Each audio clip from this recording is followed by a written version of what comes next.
దేవుని నామానికి స్తోత్రాలు. ఈ రాత్రి కాల సమయంలో మరొకసారి పరిశుద్ధ ఆలయంలో పరిశుద్ధపరచడానికి కూడి వచ్చిన మీకు, లైవ్ లో వాక్యం విని మరి ఆశీర్వదించబడుతున్న లైవ్ ప్రేక్షకులకి నిండున హృదయపూర్వకమైనటువంటి వందనాలు, దేవునికి స్తోత్రాలు. ప్రియులారా, ఈ యొక్క రాత్రి కాల సమయంలో 5 పరిచర్యలు, 5 మండపములు, 5 కుమారులు. చెప్పండి, ఎవరెవరు? 5 పరిచర్యలు, 5 మండపములు, 5 కుమారులు. ఈ 3 సందర్భాలను బట్టి కొన్ని వాక్యాలను మనం నేర్చుకుందాం. ఈ రాత్రి మీరు చాలా జాగ్రత్తగా వినకపోతే మీకు అర్థం కాదు. ఎందుకు దేవుని వాక్యం వినాలి అంటే, ప్రియులారా చూడండి, లోకస్తులకి రోగాలు వస్తాయి.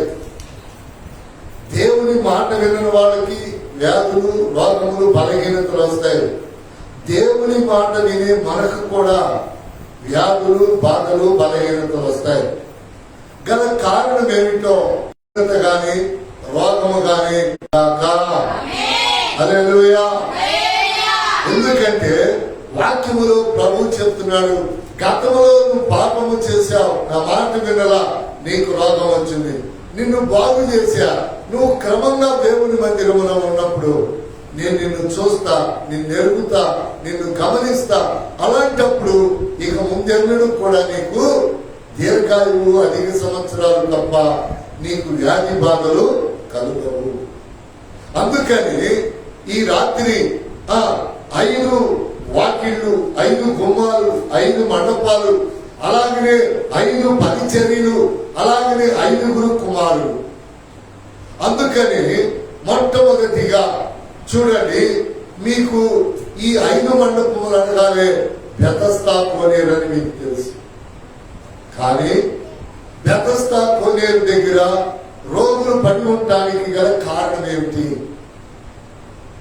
బెతస్దా కోనేరు దగ్గర యేసు ప్రభు కాలములో రోగులు పడి ఉండటానికి గల కారణం ఏమిటి?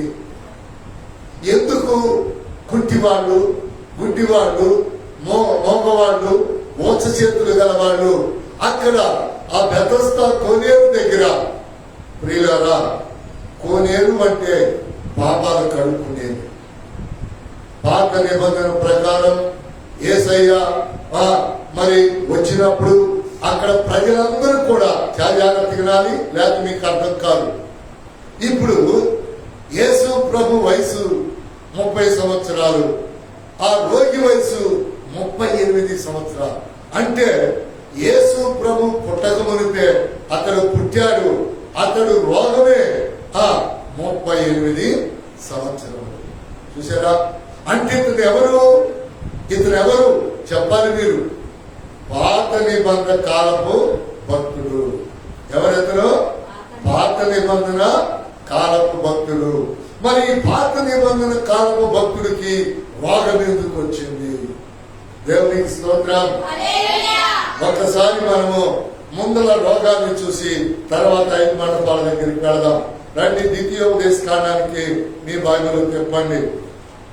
ద్వితీయోపదేశ కాండం మీ బైబిల్ చెప్పండి.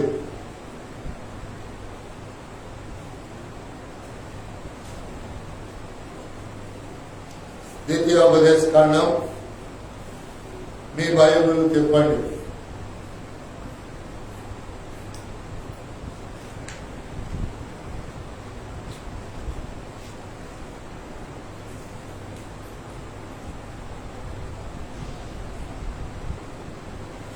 చెప్పారు కదా?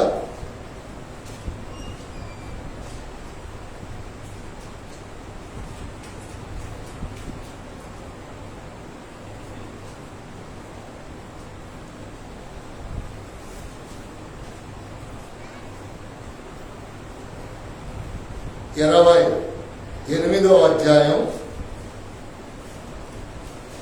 28వ అధ్యాయం, 28వ అధ్యాయం 60వ వాక్యం నుంచి లేకపోతే 59 నుంచి ప్రారంభిద్దాం. జాగ్రత్తగానండి.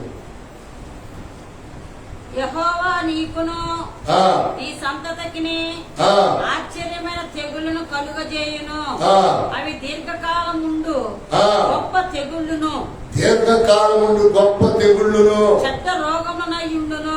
చెడ్డ రోగములయుండును. నీవు భయపడిన ఐగుప్తు క్షయవ్యాధులన్నిటినీ ఆ. ఆయన నీ మీద తెప్పించును. ఆ, అవి నిన్ను వెంటాడును. ఏం చేస్తాయంట రోగాలు? ఏం చేస్తాయంట చెప్పాలి. రోగాలు వెంటాడును. ఆ, చదవాలి.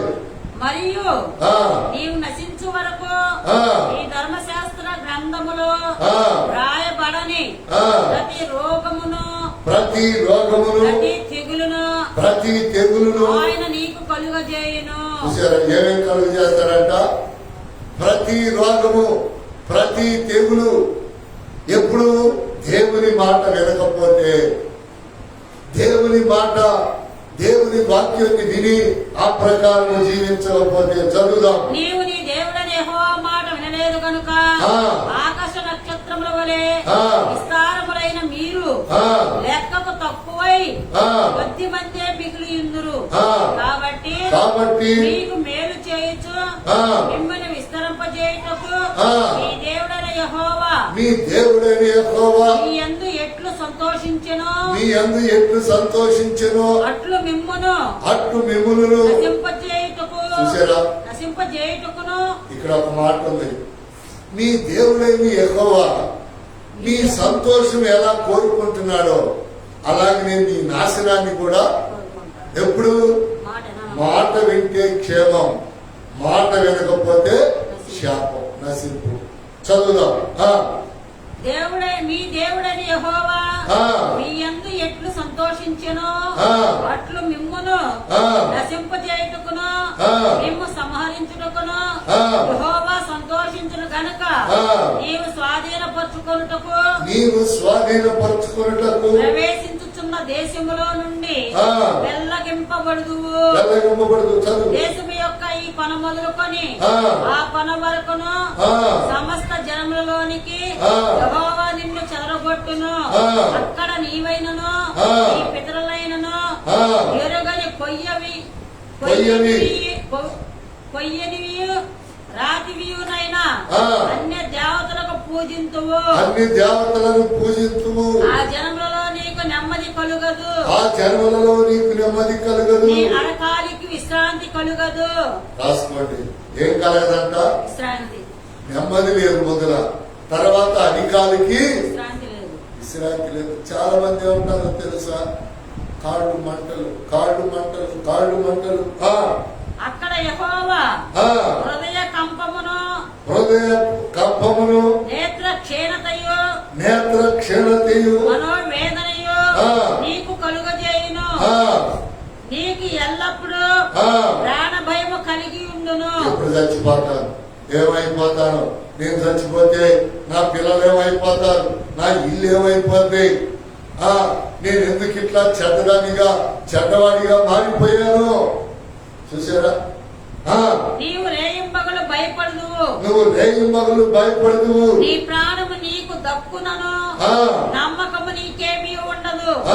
నీ హృదయములో పుట్టు భయము చేతను నీ కన్ను చూచు వాటి చేతను ఉదయమున అయ్యో ఎప్పుడు సాయంకాలం మగునా అనియో ఎప్పుడు సాయంకాలం మగునా అని సాయంకాలమున అయ్యో ఎప్పుడు ఉదయం మగునా అనియో అనుకొందువు. చాలండి.